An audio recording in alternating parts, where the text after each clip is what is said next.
नमस्कार दोस्तों, स्वागत है आपका हमारे इस नए कहानी के वीडियो में। रंगू नाम का एक सियार गांव के बाहर वाले जंगल में रहता था। वह देखने में जितना काला कलूटा था, मन से उससे भी अधिक काला था। ऊपर से दूसरे जानवरों से मीठी मीठी बातें करता था और मौका मिलते ही उन्हें खा जाता था। छोटे जानवर तो प्रायः चिकनी चुपड़ी बातों के जाल में फंस ही जाते थे। उसी जंगल में सोनू और मोनू नाम के दो चूहे भी रहते थे। देखने में वे जितने छोटे थे, अक्ल से उतने ही अधिक बुद्धिमान। उन दोनों में दोस्ती भी खूब थी। दिन भर दोनों मिलकर उछल कूद मचाते और खेलते रहते। बातों ही बातों में रंगू सियार का जिक्र आ गया। मोनू ने कहा, सच में सोनू, इस रंगू के बच्चे ने तो छोटे जानवरों का जीना हराम कर दिया है। वह रोज ही किसी न किसी को अपने जाल में फंसा ही लेता है। मोनू की बात सुनकर सोनू बोलने लगा, पर मेरी समझ में यह नहीं आता कि सब उसके चाल के बारे में जानते हुए भी उसकी बातों में क्यों आ जाते हैं। तुम्हारी बात तो ठीक है सोनू, पर अपने साथियों के बचाव के लिए हमें कुछ न कुछ तो करना ही चाहिए। लेकिन मोनू, हम कर भी क्या सकते हैं? सोनू ने पूछा। मोनू ने कहा, हमें उस सियार को ऐसा सबक सिखाना चाहिए कि वह जीवन भर याद करे। मोनू की बात पर सोनू कुछ सोचते हुए बोला, तुम कहते हो तो जरूर कुछ ना कुछ करेंगे। इसके बाद दोनों मित्र छलांगे लगाते हुए चले गए। वे दोनों एक पेड़ के नीचे बैठे सुस्ता रहे थे। तभी रंगू सियार की आवाज़ उनके कानों में पड़ी। उस समय मोनू ने सोचा कि यदि वे भागने की कोशिश करें तो शायद रंगू उन्हें दबोच ले। इसलिए वे बातें बनाते हुए बोला, अरे रंगू काका, आप यहाँ घूम रहे हो? वहाँ गुफा में विचित्र जीव देखने नहीं गए? विचित्र जीव? रंगू ने आश्चर्य से पूछा।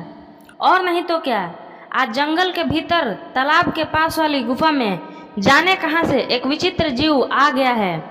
उसका शरीर जेब्रा जैसा लगता है, मुंह चीता जैसा और पूंछ तेंदुए जैसी। सभी जानवर उसी को देखने गए हैं। अच्छा, तो मुझे भी वहाँ अवश्य जाना चाहिए, रंगू सियार बोला। रंगू सियार वास्तव में ही उनकी बातों में आ गया था। असल में जंगल के भीतर तालाब के पास वाली गुफा में कुछ समय पहले ही एक चीता रहने लगा था। रंगू सियार को इसकी जानकारी नहीं थी।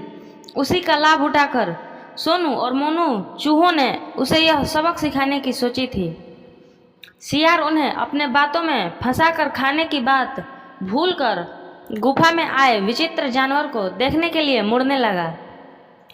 तभी सोनू ने आवाज़ दी, रंगू काका, तुम्हें याद है ना कि उस विचित्र जानवर का मुंह चीता जैसा है?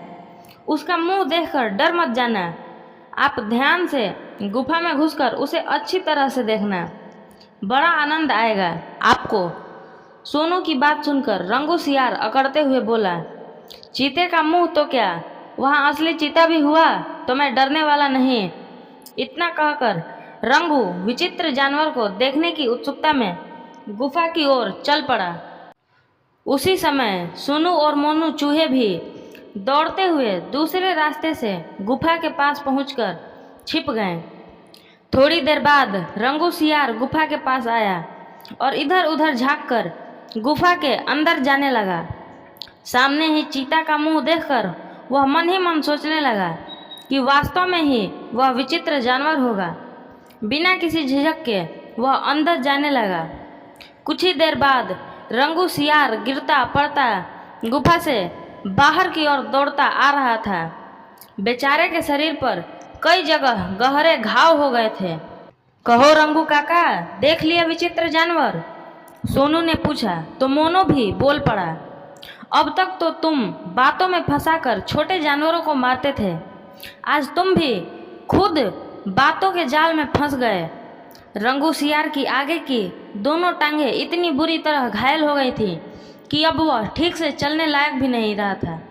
जानवरों को पकड़ पाना अब उसके लिए मुश्किल हो गया था। तो दोस्तों, अगर आपको यह कहानी अच्छी लगी हो तो इस वीडियो को लाइक करें, शेयर करें और सब्सक्राइब करें हमारे चैनल को। धन्यवाद।